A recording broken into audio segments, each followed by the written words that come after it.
வணக்கம் அனைவருக்கும். நான் உங்கள் ஜோதிடர் செல்வம்.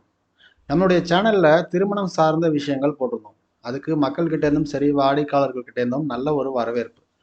அதை தொடர்ந்து திருமணம் சம்பந்தப்பட்ட இன்னொரு வீடியோ. என்ன அப்படின்னு கேட்டீங்கன்னா, திருமணம் தாமதமாகுதுல்ல. இந்த தாமதமாகறதுக்கு ஜாதகத்துல என்ன மாதிரியான ஒரு அமைப்பு இருக்கும்? சரிங்களா? அதை தெரிஞ்சுக்கிட்டோம் அப்படின்னா, நமக்கு இயற்கையாவே திருமணம் லேட் ஆகுது. கொஞ்சம் சீக்கிரம் திருமணத்தை பண்ணிக்கணும் அப்படிங்கிற ஒரு கான்செப்டுக்குள்ள போவாங்க. அந்த ஒரு விழிப்புணர்வுக்காகவும் திருமணம் தாமதமாகக்கூடிய ஜாதகங்கள் எப்படி இருக்கும்?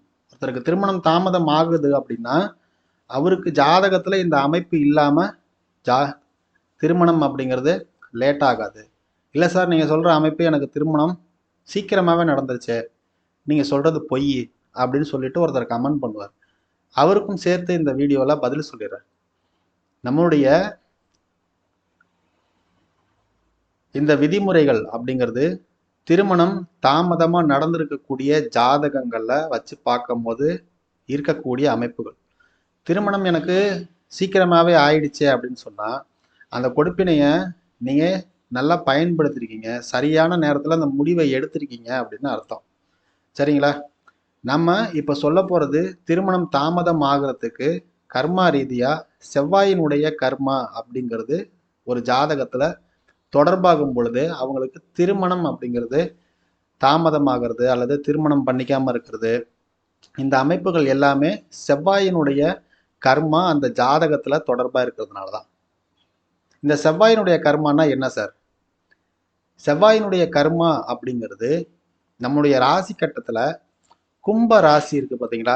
அந்த கும்ப ராசி செவ்வாயினுடைய கர்மாவை 24 மணி நேரமும் கொடுத்துக்கிட்டே இருக்கிற ராசி. அது காலபுருஷனுடைய மேஷ ராசிக்கு 11வது ராசி. சரிங்களா? இந்த ரெண்டும் தான் நமக்கு திருமண வாழ்க்கையிலையும் சரி, திருமணம் பண்ணிக்கிறதுலையும் சரி, இந்த திருமணம் ஆகிறதுலையும் இந்த தடை தாமதங்களையும் கொடுத்துக்கிட்டே இருக்குது.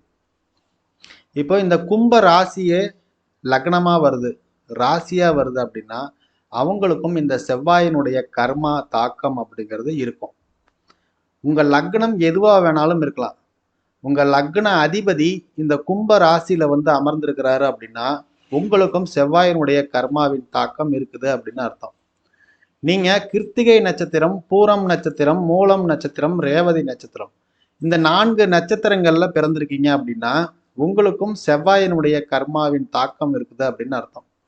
உங்களுடைய லக்னமோ அல்லது லக்ன அதிபதியோ இப்ப நான் சொன்ன 4 நட்சத்திரத்துல நிக்குதுன்னு வச்சுப்போம், அவங்களுக்கும் செவ்வாயினுடைய கர்மா இருக்குது அப்படின்னு அர்த்தம். நீங்க எந்த லக்னமா வேணாலும் இருக்கலாம். உங்க லக்னத்துக்கு 11ஆம் அதிபதி, அந்த அதிபதி உங்க லக்னத்தோடையோ அல்லது உங்க லக்ன அதிபதி கூடயோ தொடர்பாகிறாரு அப்படின்னா அவங்களுக்கும் உங்களுடைய இந்த செவ்வாயினுடைய கர்மா இருக்குது அப்படின்னு அர்த்தம். உங்க லக்னம் எதுவா வேணாலும் இருக்கலாம். அந்த லக்னத்திற்கு 11ஆம் அதிபதி யாரோ அவருடைய நட்சத்திரம் இருக்கும் பார்த்தீங்களா? இப்போ கன்னிராசி அப்படின்னு எடுத்துக்கிட்டோம்னா அதுக்கு 11ஆம் இடம் கடகம். அந்த கடகம் யாருடையது? சந்திரனுடைய வீடு. சந்திரனுடைய 3 நட்சத்திரங்கள் ரோகிணி நட்சத்திரம், ஹஸ்தம் நட்சத்திரம், திருவோணம் நட்சத்திரம். இந்த 3 நட்சத்திரங்களுமே 11ஆம் அதிபதியா இருக்கக்கூடிய சந்திரனின் நட்சத்திரம். யாருக்கு? கன்னிராசிக்கு. அப்போ இந்த கன்னிராசிக்காரங்களுக்கு லக்னமோ லக்ன அதிபதி புதனோ சந்திரனோ இந்த 3 நட்சத்திரங்கள்ல நிக்கிறாங்கன்னு வச்சுப்போம். ரோகிணி நட்சத்திரத்துல, ஹஸ்தம் நட்சத்திரத்துல, திருவோணம் நட்சத்திரத்துல அவங்களுக்கும் செவ்வாயினுடைய கர்மா இருக்குது அப்படின்னு அர்த்தம். தெளிவா சொல்லியிருக்கேன், புரிஞ்சிருக்குல்ல?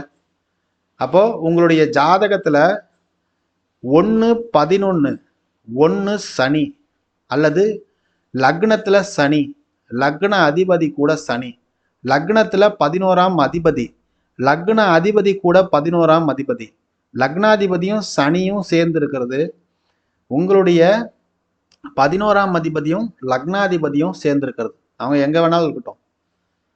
இந்த அமைப்புகள்ல ஜாதகம் இருக்குது அப்படின்னா அவங்களுக்கு தான் இந்த திருமணம் அப்படிங்கிறது லேட் ஆகிட்டே இருக்கு.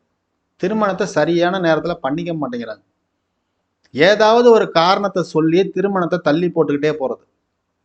இந்த செவ்வாய் அப்படிங்கிறது விரைவா ஒரு செயலை செஞ்சு முடிக்கிறதுக்கான காரக கிரகம். வீரியமான கிரகம், தைரியமான கிரகம். எதுவுமே நமக்கு ஈக்குவலா இருக்கணும் அப்படின்னு எதிர்பார்க்கிற கிரகம். அப்போ இவங்களுடைய எதிர்பார்ப்புலாம் எப்படி இருக்கும் அப்படின்னா, நான் என்ன ஸ்டேட்டஸ்ல இருக்கணும் அதே ஸ்டேட்டஸ்ல எனக்கு வரன் வேணும். அப்படி இல்லைன்னா நான் என்ன படிச்சிருக்கணும் அதுக்கு நிகராக படிச்சிருக்கணும். நான் எவ்வளோ சம்பாதிக்கிறேனோ அதுக்கு நிகராக சம்பாதிக்கணும். சில பேர் இருப்பாங்க நான் வேலையை வாங்கிட்டு தான் கல்யாணம் பண்ணணும். சில பேர் இருப்பாங்க நான் வீடு கட்டிட்டு தான் கல்யாணம் பண்ணணும். ஏதாவது ஒரு கமிட்மெண்ட் இருக்கும். அந்த கமிட்மெண்ட்டை முடிச்சதுக்கு அப்புறம் தான் நான் திருமண வாழ்க்கைக்குள்ள போவேன். இப்படிங்கிற காரணத்தெல்லாம் சொல்லிக்கிட்டு திருமண காலமோ அல்லது திருமண வாய்ப்போ வரும் பொழுது அதை தட்டி கழிக்கிறாங்க பார்த்தீங்களா, அவங்களுக்கு தான் இந்த திருமணமே தாமதமாகுது. கண்டிப்பா இது நடக்காம ஒரு ஜாதகத்துக்கும் திருமணம் லேட்டே ஆகாது. சரிங்களா? ஏதாவது ஒரு எதிர்பார்ப்பு வைக்கிறது, ஒரு கண்டிஷன் வைக்கிறது. இந்த கண்டிஷன்ஸ் வைக்காம இந்த செவ்வாய் கர்மா திருமணமே பண்ணிக்காது. ஏதாவது ஒரு கண்டிஷன் வச்சிரும். எனக்கு இப்படி இருக்கணும் மாப்பிள்ளை, எனக்கு இப்படி இருக்கணும் பொண்ணு, இந்த மாதிரியான குடும்பம் இருக்கணும், இவ்வளோ சம்பளம் இருக்கணும், இப்படிலாம் கண்டிஷன்ஸை அடுக்கிக்கிட்டே போவாங்க. இந்த மாதிரியான ரீசன்ஸ் தான் இந்த செவ்வாய் கர்மாவில் அதிகமாக நடந்துகிட்டு இருக்கு. அப்போ இந்த செவ்வாய் கர்மா எப்பவுமே ஒரு பலனை நம்ம கேட்கறதுக்கு முன்னாடியே கொடுக்கறதுக்கு தயாராக இருக்குது. நான் பார்த்த ஜாதகங்கள் வரைக்கும், நான் ஆய்வு பண்ண ஜாதகங்கள் வரைக்குமே திருமணம் தாமதமாயிட்டு இருக்கவங்கக்கிட்ட நான் இந்த கேள்வி வைப்பேன். இதுக்கு முன்னாடி திருமண வாய்ப்பு வந்து ஏதாவது ஒரு கண்டிஷன்னாலோ அல்லது ஏதாவது ஒரு எதிர்பார்ப்புனாலோ இந்த திருமணத்தை தள்ளி போட்டிங்களான்னு. அம்மா சொந்தத்துலேருந்து ஒருத்தவங்க கேட்டாங்க, தெரிஞ்சவங்க ஒருத்தவங்க கேட்டாங்க, பொண்ணு படிச்சுக்கிட்டு இருக்கு இப்போ வேண்டாம் அப்படின்னு சொல்லிட்டோம், இப்படிலாம் சொல்லுவாங்க. அப்போ இந்த செவ்வாயினுடைய கர்மா ஒரு பலனை நமக்கு முன்னாடியே கொடுக்கறதுக்கு தயாராக இருக்கு. அந்த நேரத்தில் நாம் அதை எடுத்துக்கிறதுக்கு தயாராக இருக்குமா அல்லது அந்த நேரத்தில் அந்த முடிவு எடுக்கிறதுக்கு நம்ம தயாராக இருக்கோமா அப்படிங்கிற காலகட்டத்தில் தான் நாம் இதை தவற வரும். அதுவாக நம்ம கிட்ட வரும்போது நாம் அதை ஒதுக்கிடுறோம், விட்டுடுறோம். அப்போது நமக்கு நம்மளுடைய ஸ்டேட்டஸுக்கு நமக்கு தகுந்த மாதிரி ஒரு மாப்பிள்ளை வரணும் அப்படின்னு நாம் ஒரு திருமணத்தை நோக்கி நம்ம முன்னாடி போகிறப்போ அந்த கர்மாவானது நமக்கு முன்னாடி வேகமாக ஓடுது. சரிங்களா? இப்போ திருமணம் தாமதமாகிறதோ அல்லது திருமணம் தடைப்படுறதோ திருமணம் நடக்காமல் இருந்துகிட்டு இருக்கிறதோ, இதுக்கு உங்கள் ஜாதகத்தில் ஒரு அமைப்பு வலுவாக இருக்கணும் அப்படின்னா 11ஆம் பாவாதிபதியும் சனி பகவானும் கிருத்திகை நட்சத்திரம், பூரம் நட்சத்திரம், மூலம் நட்சத்திரம், ரேவதி நட்சத்திரம் மற்றும் உங்கள் லக்ன அதிபதிக்கு 11ஆம் பாவாதிபதியினுடைய நட்சத்திரங்கள், இதனுடைய தொடர்பு லக்னத்துக்கோ லக்னாதிபதிக்கோ சந்திரனுக்கோ இல்லாம உங்க திருமணம் லேட்டே ஆகாதுங்க. நீ எத்தனை ஜாதகத்தை வேணாலும் போட்டு பார்த்துக்கோங்க, இதை செக் பண்ணாம கீழே கமெண்ட் பண்ணாதீங்க. சரிங்களா?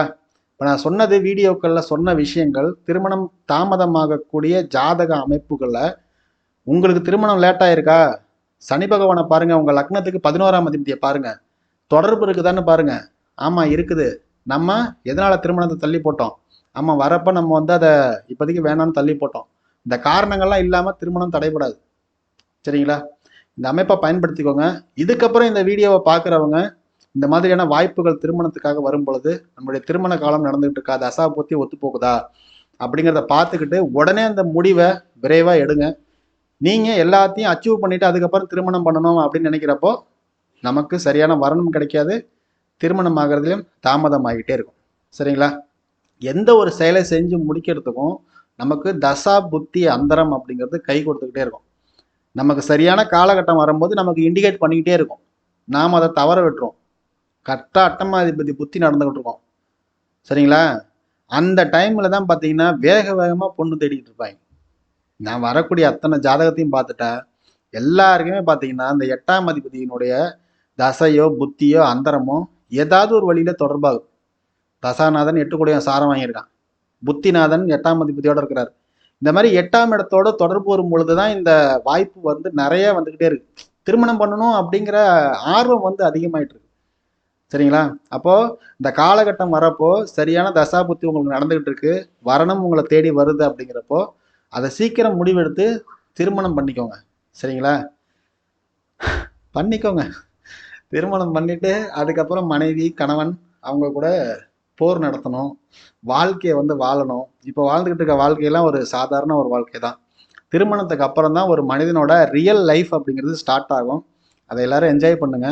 எக்காரணத்தை கொண்டும் மனைவியை கணவன் ஜெயிக்கணும்னோ கணவன் மனைவியை ஜெயிக்கணும்னு நினைக்காதீங்க. ஒருத்தவங்க விட்டு கொடுத்து போங்க. ஏதாவது ஒரு சூழ்நிலையில ஒருத்தவங்க மனசு விட்டு பேசினீங்கன்னா தீராத பிரச்சனையே கிடையாது. தயவு செஞ்சு சொல்கிறேன், அனுபவத்தில் சொல்கிறேன். கணவனுக்கும் மனைவிக்கும் ஏற்படக்கூடிய எந்த ஒரு நெருடலாக இருந்தாலும் சரி, பிரச்சனையாக இருந்தாலும் சரி, அதை கணவன் மனைவியே பேசி தீர்த்துக்கோங்க. மூணாவதாக ஒரு ஆள் உள்ளே வந்தாங்கன்னாலே குட்டையை குழப்பிடுவாங்க. அதனால் இந்த வீடியோ உங்களுக்கு எல்லாருக்குமே ரொம்ப பயனுள்ளதாக இருந்திருக்கும் அப்படின்னு நம்புகிறேன். உங்களை மாதிரி பயனடையக்கூடிய மற்றவங்களுக்கும் இந்த வீடியோவை ஷேர் பண்ணி விடுங்க. மீண்டும் ஒரு நல்ல ஜோதிட தகவலோடு உங்களை சந்திக்கிறேன். நன்றி, வணக்கம்.